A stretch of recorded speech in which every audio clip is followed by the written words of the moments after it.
Hello, my witchy friends.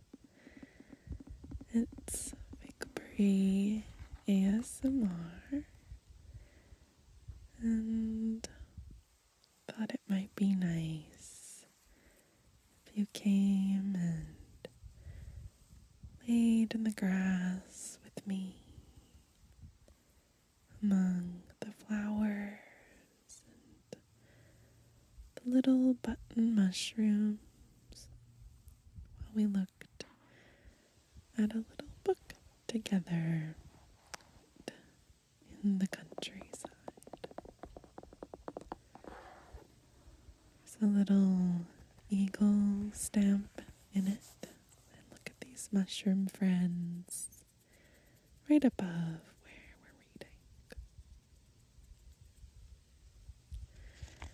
So this book is called Mysterious New England, and it's edited by Austin N. Stevens and published by Key Ink. And I found it at the little cottage that I visited.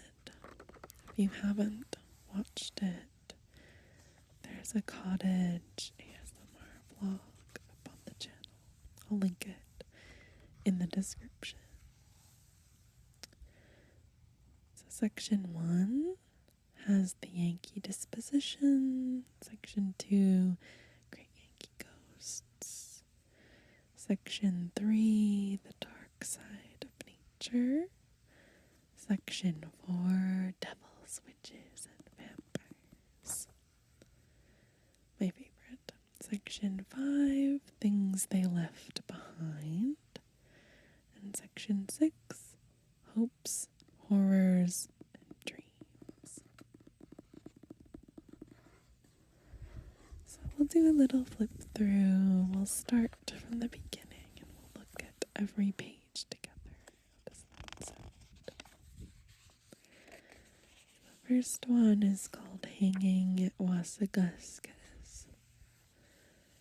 And there's illustrations, but not on every page. There's cute little things here and there. Cling Clang, the Vaulting Peddler.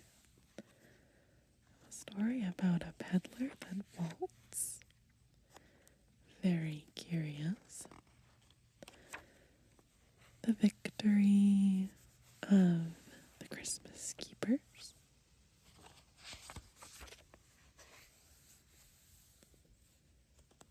Tiny little marginal illustrations. They dared great things. It would take courage to bring the witch home. Gallows Hill. Interesting. I love the little sepia tinted photos that are dispersed throughout. The Roving Skeleton of Boston Bay by Edward Rowell Snow. Captain Green, an expert swordsman, soon had Massey at a disadvantage and ran him through. There's a little illustration next to it. Oh, and Edgar Allan Poe.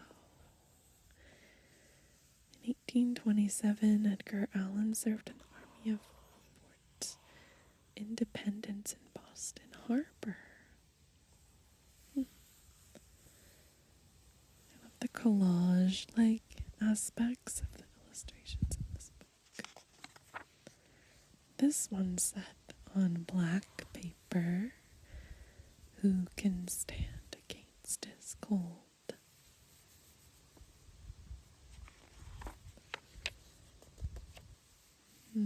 He curtly refused them, saying he was taking no one in.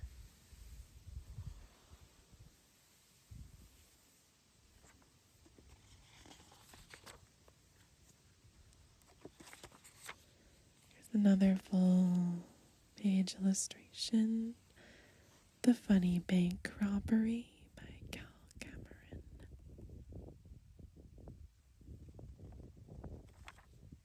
Most of them aren't longer than 3 pages, I've noticed. Little baby illustration.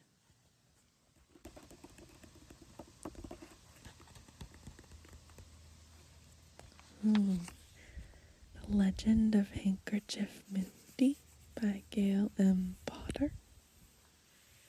It's a good title for a story.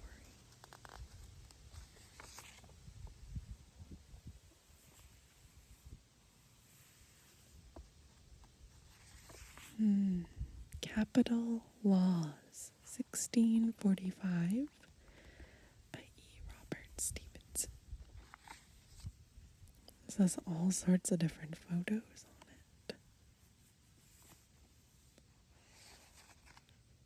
There's quite a few stories about witchcraft that aren't even in this section. Lizzie Borden, The Unfathomable Borden Riddle. John M. Ayotte. There's even like a layout, a diagram of what the house looked like when the events happened. It's such a good story. I mean, it's a terrible story, but if someone tells you the story or it's written well, it's quite riveting.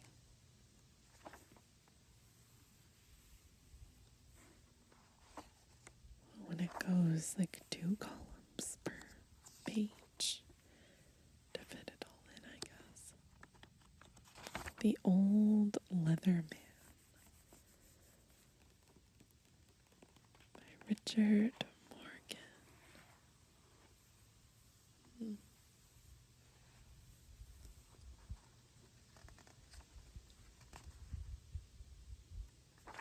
So many teeny tiny little illustrations in some spots. Oh well, this one.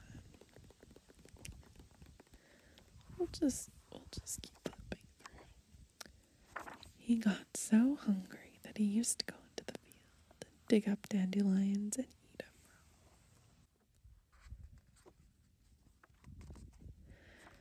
raw. Look at this pretty little, well, this is in black and white, but the orange illustration is pretty. And Great Yankee Ghosts. We're on to section 2. Great Yankee Ghosts. Ghosts Are Where You Find Them by Donald Purcell. Lots of local ghost stories and things.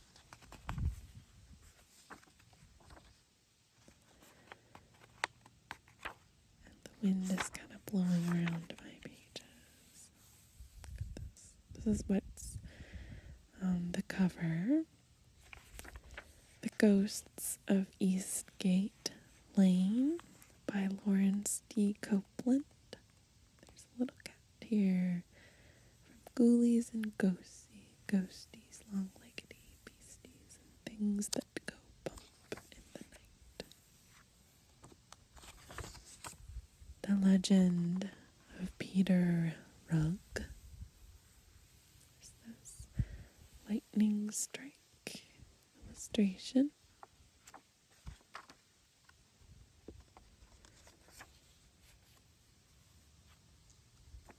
And a big landscape at the bottom. The True Nature of New Milford's Talking Stove. See, it like ranges from the supernatural, ghosts and vampires, to talking stoves for some reason.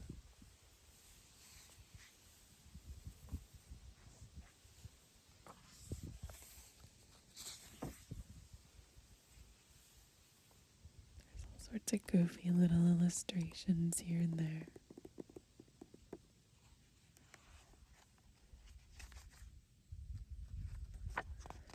Oh, and a spooky little black cat springing along the page.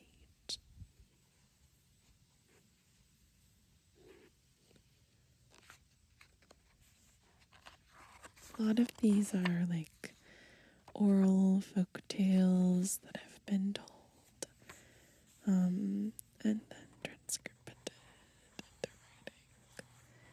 This one is Block Island's Fiery Ghost. Another mini illustration right there. So tiny. The Legend of the Palatine Light. And Newburyport's Haunted Schoolhouse by Ned Brown. There's always got to be a haunted schoolhouse. Little cannon. This one is called Spirit Capital of the Universe by John Mason. There's this like black and white illustration.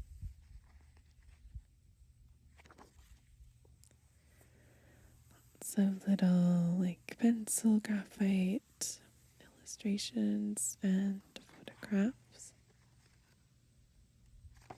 As everyone strained forward with pounding pulses, a figure would emerge.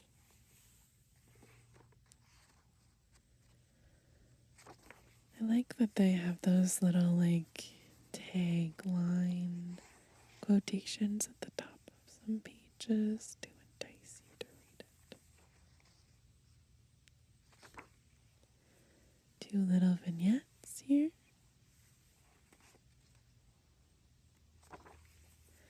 He Was There by Jean Mitchell Boyd. He was there. The Mystery House on Elm Street by Rufus Jarman. There's talk of psychic investigators and things, of course. The rooms were carefully watched.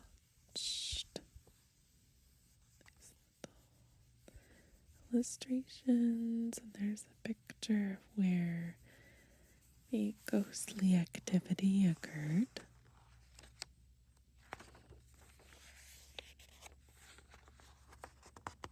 Lots of house pictures here. Suspended on a cord in the center of the room was a hideous scaled orb.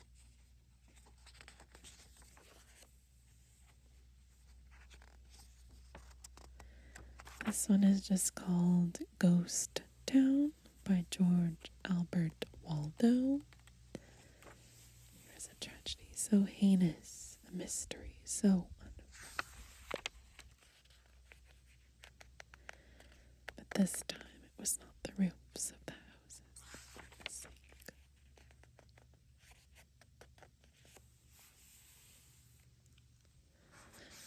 Okay, so we're at section 3, The Dark Side of Nature.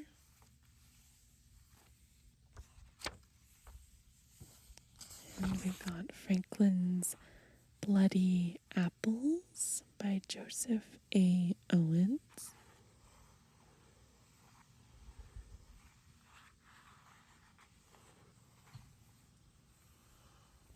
I wonder why it says they were in quotation marks. Bloody. There's an apple. It ends with, and a bowl of applesauce is tasty too.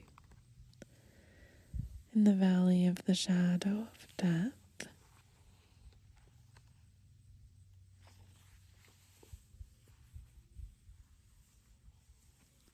There's the Shadow of Death, the Valley of the Shadow of Death. The rain didn't drip, it smashed in sheets against the mountainside.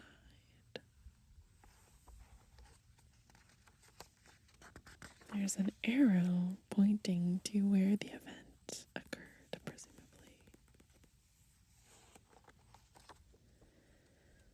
Oh, the Black Panther never dies. It's like a new New England wildlife story. Not quite a cryptid or anything like that, but look at these paw prints. These wolf or dog tracks.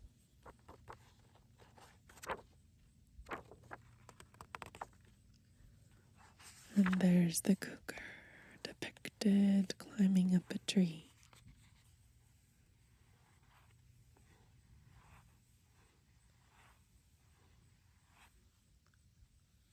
A tiny little picture at the bottom. Wings Over Brattleboro by Harry Goldman.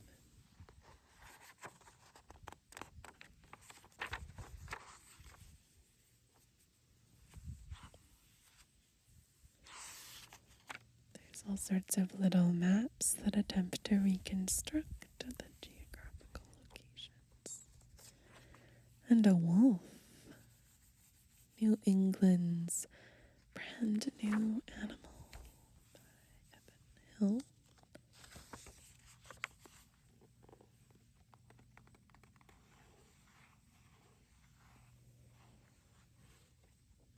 Keep flipping through the pages here. Little wolf puppies. They're so tiny. My goodness. Look at that.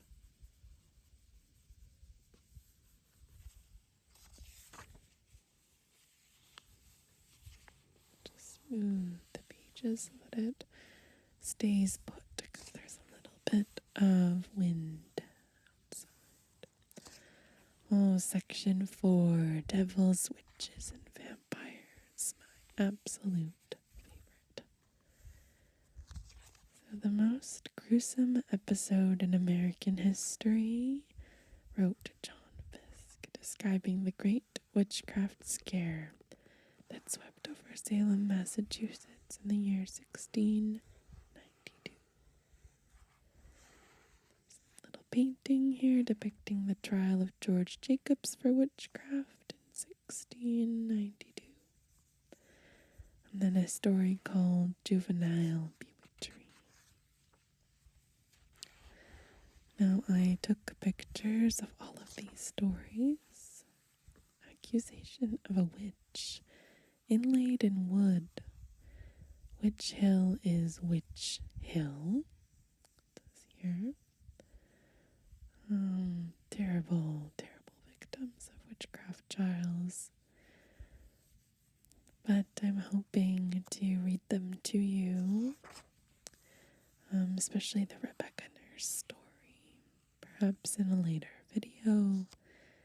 I'd like to do some walk through the woods storytelling, or sitting by the fire storytelling for all of you to fall asleep to.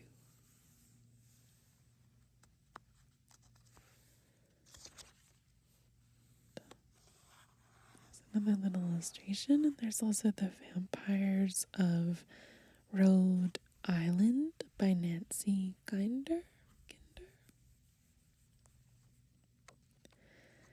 Inlaid in black.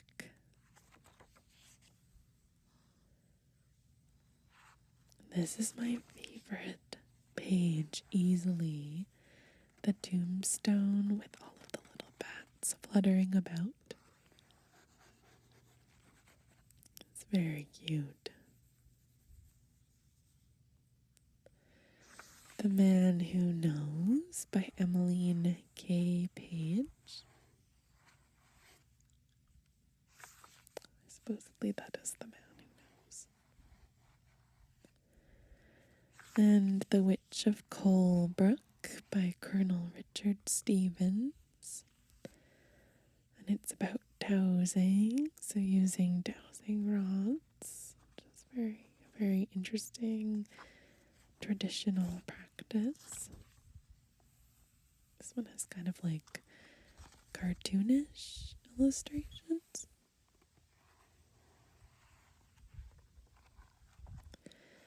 The Village of 100 Witches by Maria Dabrowski. It sounds like the perfect home for me, 100. owners died, the dogs roamed wild over the moor. Some more illustrations, like cliffs and rock sides. And section 5, things they left behind. We have Wareham's Haunted Violin by her Burrell. Tiny little picture, almost like clip art at the bottom of this page. The Winchester House, a blueprint to madness. You'd have to be very rich and a little eccentric to build a house with 160 rooms, 40 staircases, and 2,000 doors. So this is all about the Winchester House. 47 fireplaces. My goodness. The Marble Mourner.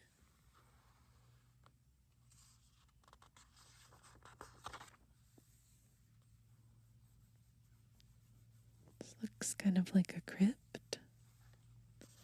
Westford's Night in Stone by Lawrence F. Willard.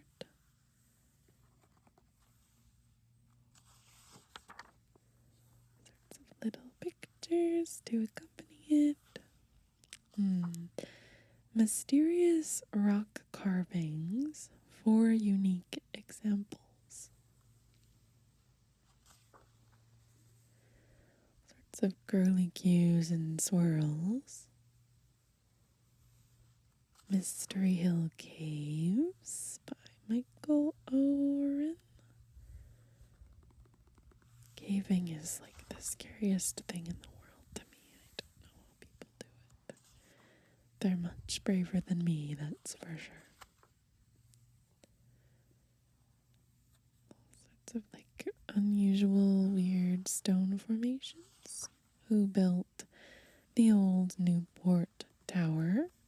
Clearly there is no consensus on who built the old Newport Tower. Archaeology is a fairly exact science.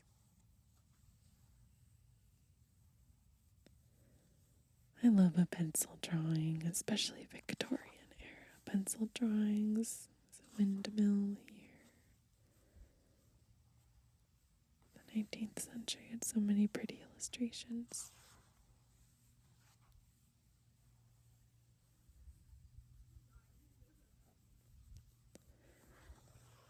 Keep flipping through. The Mystery Trenches of Millis by Warren Carberg.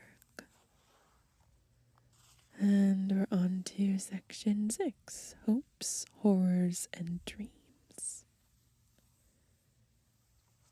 A Hand Aboard the Horton by William B. Deering. Hand Aboard the Horton. They're also short.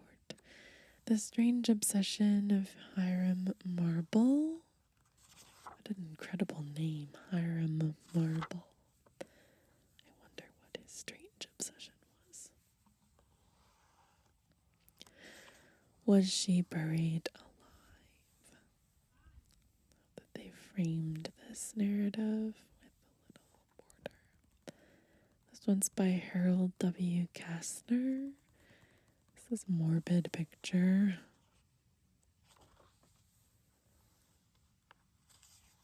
And there's always like pictures of where these things happened. This one's Frozen Death by Robert Wilson. Very stark white picture because it's taken in the winter time.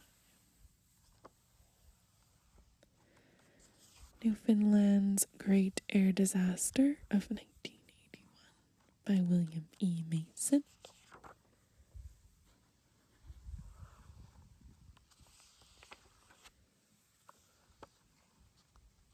Dudley Town Never Had a Chance by Joseph A. Owens. Sounds like an abandoned place. and the ghost shaft of Bristol Notch.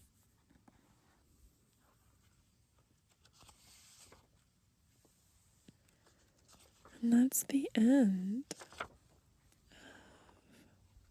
Mysteries of New England. It's a beautiful little book. I really recommend picking up a copy if you get the chance. I'm sure you can find it online somewhere, but I'll be reading you some of the witchy stories soon. But thanks so much for watching, and I hope you have a restful